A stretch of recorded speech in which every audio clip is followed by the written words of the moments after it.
أعوذ بالله من الشيطان الرجيم بسم الله الرحمن الرحيم. Lesson number 110, Surah At-Taubah, ayah number 107. وَالَّذِينَ اتَّخَذُوا مَسْجِدًا ضِرَارًا. And there are those hypocrites who took for themselves a mosque for causing harm. Causing harm to who? To the Muslims, to Islam. وَكُفْرًا. And also disbelief. Meaning, to strengthen disbelief. And also, وَتَفْرِيقًا بَيْنَ الْمُؤْمِنِينَ, and to create division among the believers. وَإِرْصَادًا, and as a station, for who? لِمَنْ حَارَبَ اللَّهَ وَرَسُولَهُ مِنْ قَبْلِ, for whoever had waged war against Allah and His Messenger. وَلَيَحْلِفَنَّ إِنْ أَرَدْنَا إِلَّا الْحُسْنَى. And they will surely swear that we intended only the best. وَاللَّهُ يَشْهَدُ إِنَّهُمْ لَكَاذِبُونَ. And Allah testifies that indeed such people are liars. In the previous ayat, we have been learning about the various groups of people. When the Prophet ﷺ went to Tabuk and he came back, there were some people who were coming up to him and presenting various excuses, false excuses, for not having participated in the battle with him. And this group was of who? Of the hypocrites. However, all those people who remained behind were not only hypocrites. We learned about another group of people. Who were they? Who remained behind only because of laziness. Some of them, they came and they apologized immediately. And they're the ones who tied themselves up to the pillars of the masjid and they said, we're not going to release ourselves. Nobody's going to release us except for who? The Messenger of Allah sallallahu alaihi wasallam. And there was another group of sincere believers who were 3 in number, whose matter was deferred, which inshallah we will learn in the next lesson. Over here, we learn about a group of certain hypocrites. What did they do? They built a masjid in Quba, and apparently they showed as if they were doing something very righteous. Building a masjid, constructing a masjid, is indeed a very righteous deed. If you ever hear that a masjid is being constructed, immediately you feel good about it. And even if you cannot donate a lot, you want to make sure that you contribute a little bit. You have your share in it. And you spread the word that a masjid is being built. Their fundraisers help. So much is done. Why? Because building a masjid is a very noble thing to do. However, these munafiqeen, they built this masjid not for good reasons. Why did they build that masjid in Quba? For diraran, to cause harm. And also out of kufr. And also tafriqan bayna al-mu'mineen. And also وَإِرْصَادًا لِمَنْ حَارَبَ اللَّهَ وَرَسُولَهُ. 4 reasons are mentioned over here. To understand this ayah, let's look at some historical background.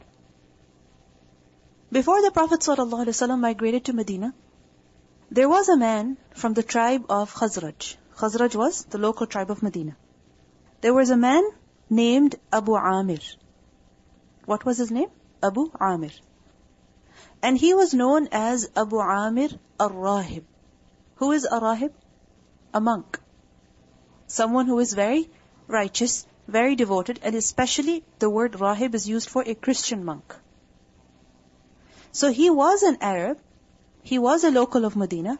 However, in the time of Jahiliyyah, meaning before the Prophet ﷺ came to Medina, he had become a Christian. He had embraced Christianity. And he also used to read the scriptures. So he wasn't just a Christian, but he was a learned Christian, not just learned, but he was also a devout worshipper. So just imagine a scholar, a devout worshipper, learned, and because of that, people really used to look up to him. And he was considered as one of the notables from among the Khazraj. And he was known for his piety, for his righteousness in Medina. And the same person, Abu Amir, he was the father of Hanzala, radiyallahu anhu. Who was Hanzala? Anything you remember about him? He was the one who became Ghasilul Malaika, the one who was given a bath by who? By the angels, because he was martyred right after he got married and he didn't even get a chance to take a ghusl. So when his wife told the Prophet ﷺ that he was in the state of janaba, he said that he is being bathed by who?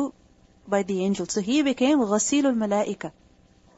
And he is the same Sahabi who, when he came to the Prophet ﷺ, he said, nafaqa Hanzala.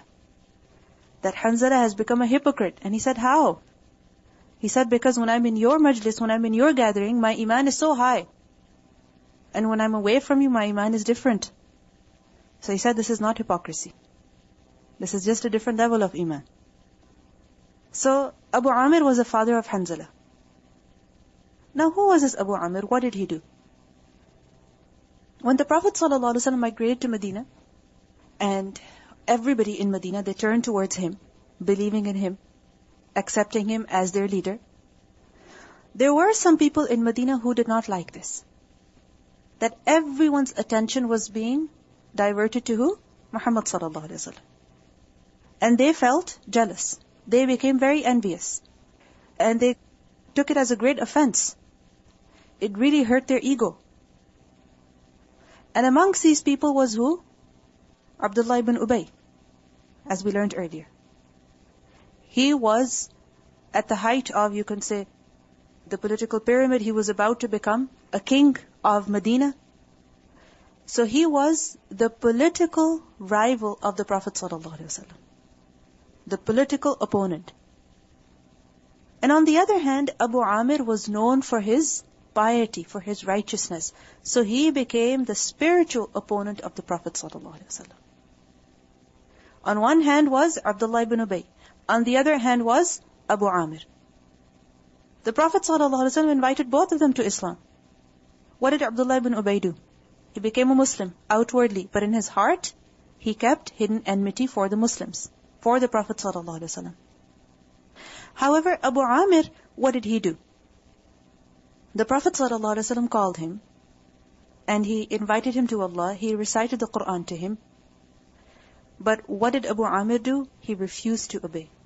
He asked many questions. He was given all the answers. He did not accept. And instead, he said to the Prophet ﷺ that whoever comes against you in order to harm you, that person is going to get my support. That person is going to get my help.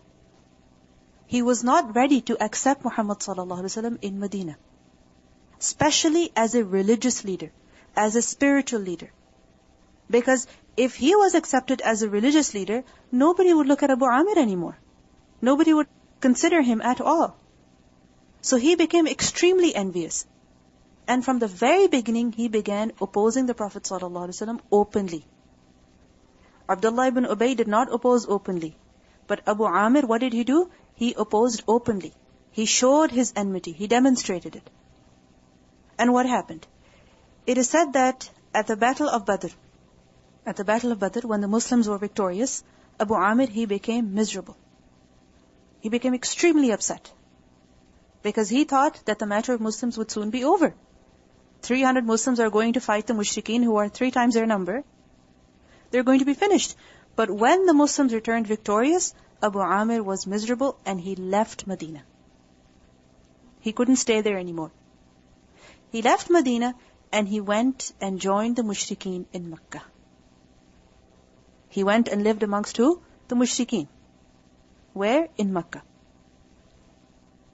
And over there, he began inciting the mushrikeen, not just the mushrikeen of Mecca, but all over Arabia, to come and fight the Prophet ﷺ. And because of this reason, the mushrikeen of Mecca, they came and fought the Muslims at Uhud. The year after the Battle of Badr. They came and fought the Muslims at Uhud. And Abu Amir was a great supporter. And he in fact participated in the Battle of Uhud against the Muslims. You know how? He dug holes in the ground. Why?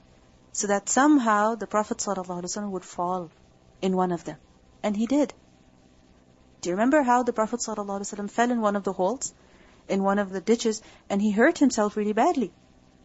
He sustained several injuries because of falling into that hole.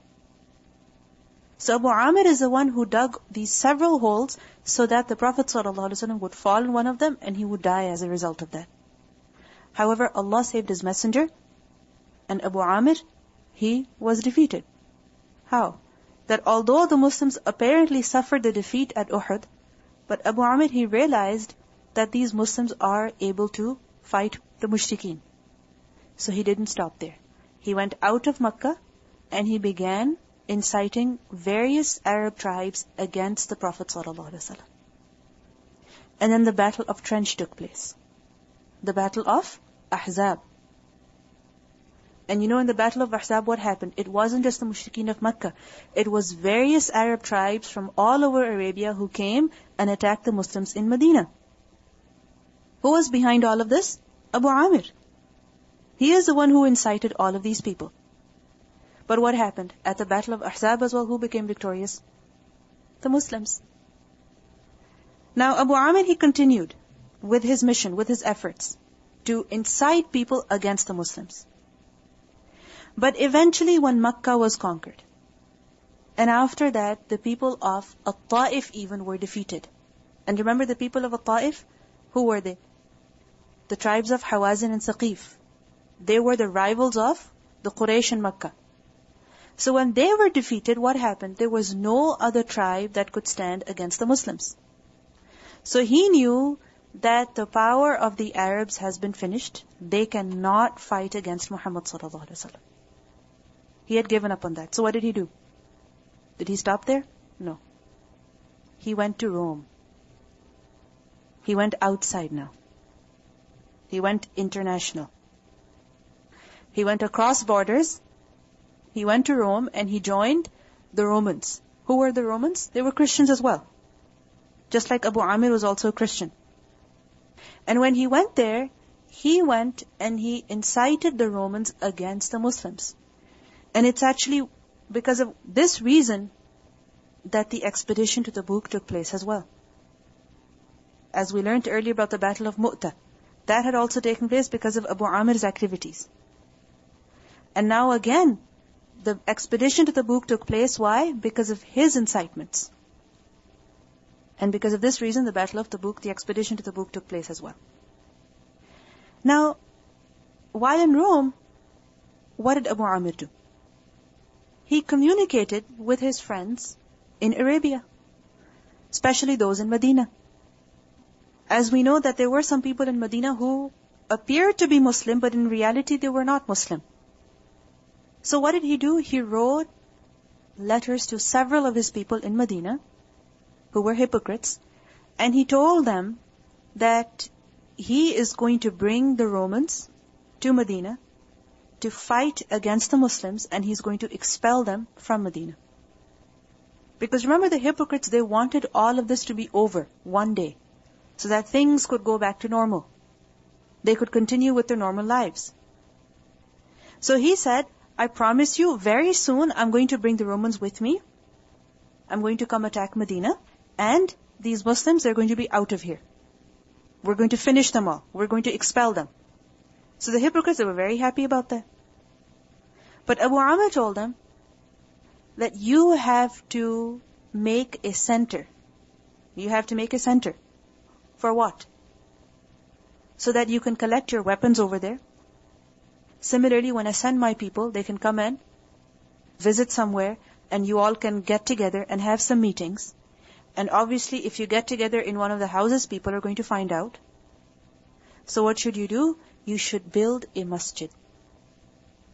Build a masjid so that outwardly it appears to be that you're doing something very righteous. When you're in the masjid, you're busy learning the deen, teaching the deen, etc. However, in reality, you're not studying the Quran. You're not learning the deen. What are you doing? You're discussing as to how you're going to get together and attack the Muslims. So what did these munafiqun do? 12 hypocrites. 12 hypocrites in number. They built a masjid. But where did they build this masjid? They built it next to the masjid in Quba. This is not Masjid al-Nabwi. Which masjid is this? Masjid of Quba. And they finished building it before the Prophet ﷺ left for Tabuk. So before the Prophet left for Tabuk, they had completed the construction of the masjid. And in order to show their good intentions, what did they do? They went to the Prophet ﷺ and they invited him to pray in their masjid. They invited him to come and pray in their masjid. Why? So that they could show to the people that this masjid has been approved by the Prophet ﷺ. And they said to him that we have built this masjid. Why? For the weak people, for those who are ill, for those who are unable to go to Masjid Quba, especially on rainy days. So, when it's very rainy, it's going to be difficult for the weak, for the ill, for the disabled to go all the way to Masjid Quba. So we have built this masjid. Why don't you come and pray here? It's such a good niyyah that we have. Come and pray here. Bless this masjid. Everybody will come and pray here. It'll be very nice of you if you could do that. The Prophet ﷺ, what did he say? He said, "Inna ala safarin, walakin idha raja'na, inshallah." Right now, we're busy with our journey, but inshallah, when we will return, then we'll see. They said that it's going to be difficult for people to go to Masjid Quba when it's raining. So we have built this masjid to make it easier for people. But the fact is that this masjid was so close to Masjid Quba that it didn't make sense. If somebody can go to this masjid that they had built, they could also go to Masjid Quba. But they outwardly displayed a lot of righteousness. That look, we're doing something so good. What a charitable deed we're doing. We're building a masjid. So the Prophet ﷺ said, he will come and pray there later. But when the Prophet ﷺ came back from Tabuk, and he was approximately 1 or 2 days away, what happened? These ayat were revealed.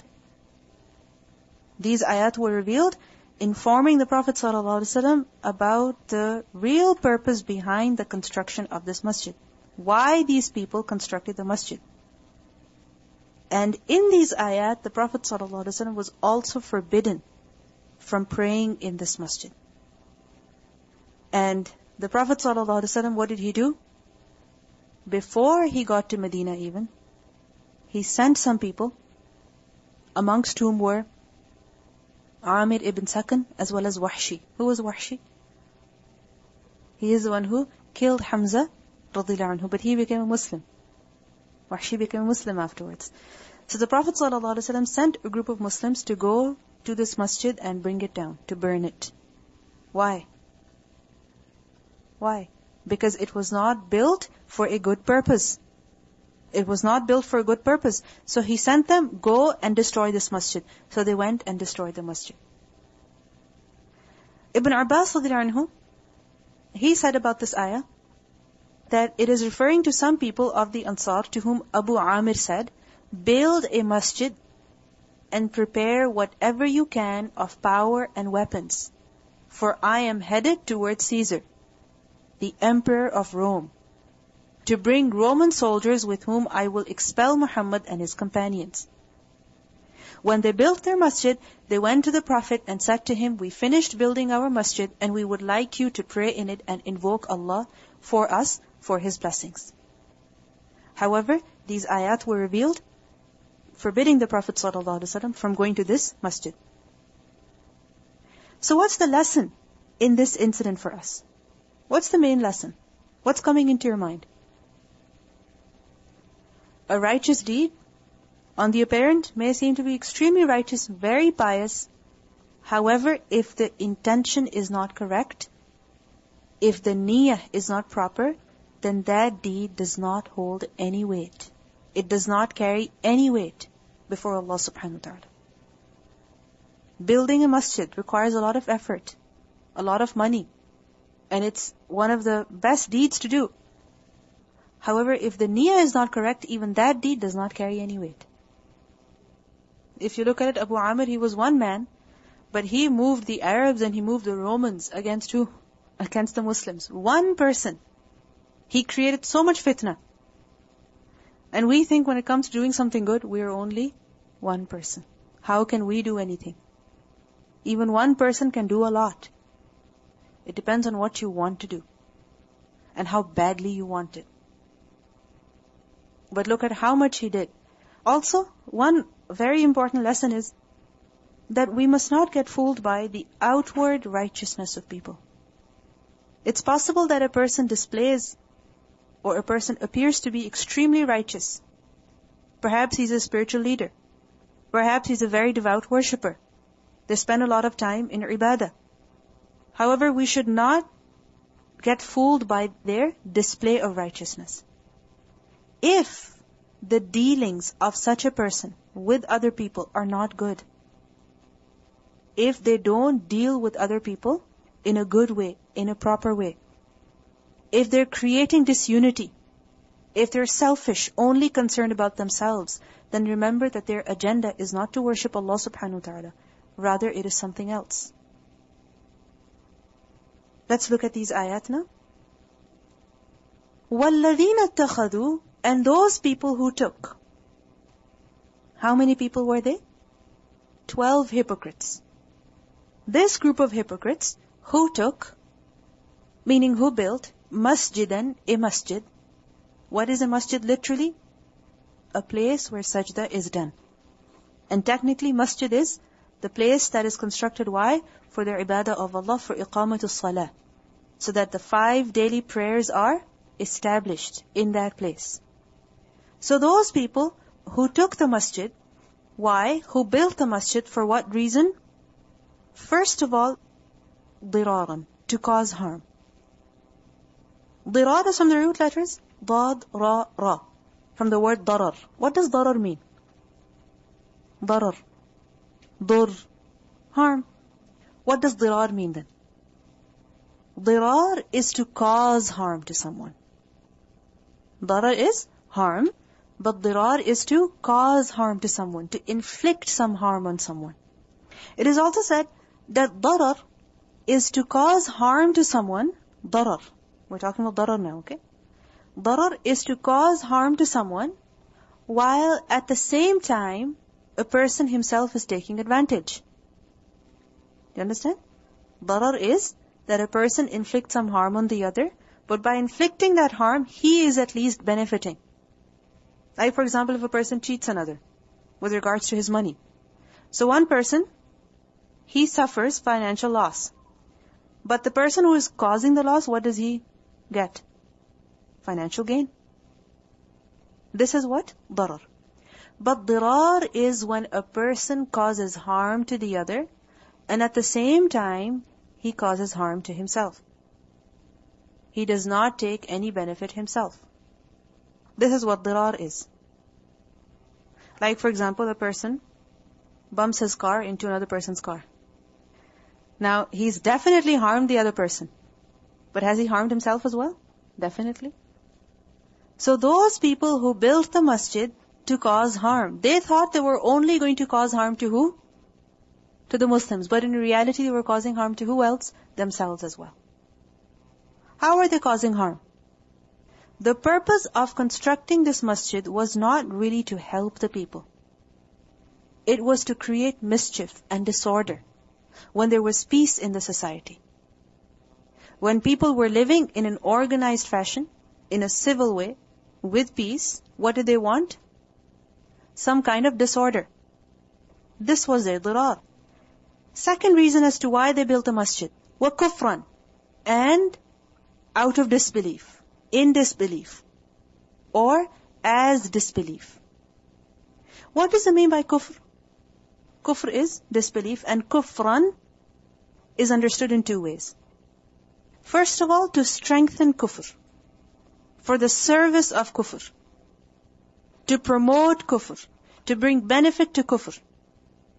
This is the reason as to why they constructed the masjid. Generally, masajid are constructed why? To support the deen, to spread the deen, to serve the deen.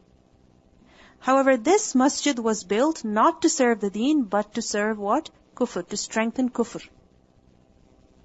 Secondly, وَكُفْرًا is understood as out of disbelief, in disbelief. It was their disbelief that led them to constructing this masjid. Third reason, وَتَفْرِيقًا, and to cause division. Between who? بَيْنَ الْمُؤْمِنِينَ, between the believers. Which believers? The believers at Quba.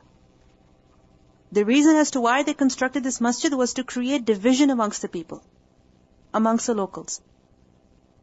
Tafriq from the root letters fa, ra, qaf. Farraqa yufarriqu tafriq, which is to create division, to separate people. How did they cause division between people by constructing this masjid? If you look at it, if there is a masjid, and right next to it, or very close to it, another masjid is built. 5 times a day, the salah is being established. The people are the same. It's not that the people speak different languages in the same locality. So what's going to happen? The 100 people who were going to pray in one masjid are now going to be split. One group of people is going to go pray in one masjid, another group of people is going to go pray in another masjid.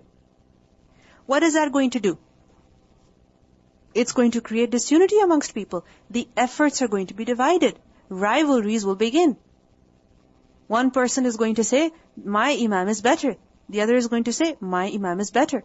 Our masjid is better. No, our masjid is better. There's going to be constant competition. Then people are not going to be striving to spread the deen, but rather they'll be striving, why? To make their masjid more successful, not to make the deen more successful. So when this masjid was constructed, it created division between the believers of Quba. وَإِرْصَادًا. The fourth reason behind the construction of this masjid was as a station. For who? لِمَنْ حَارَبَ اللَّهَ وَرَسُولَهُ. For the one who waged war against Allah and His Messenger. Who is this person who waged war against Allah and His Messenger? Abu Amir. And he was known as Abu Amir al-Rahib. But now he is known as Abu Amir al-Fasiq. The sinful, the disobedient, the rebel. لِمَنْ حَارَبَ اللَّهَ وَرَسُولَهُ. Now the question is, when did he wage war against Allah and His Messenger? Not once, many times. From the battle of Uhud, to Khandaq, to Hunayn, and also later. He waged war against Allah and His Messenger. Min qablu, from before. Before when? Before the construction of the masjid.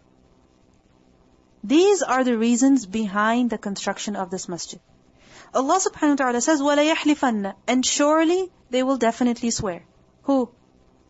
The munafiqeen. That when you will ask them, why did you construct this masjid? They're going to swear that in aradna, we only wanted illa al-husna. We did not intend except goodness. The only reason why we constructed this masjid was for husna. What does husna mean? That which is very good, that which is best.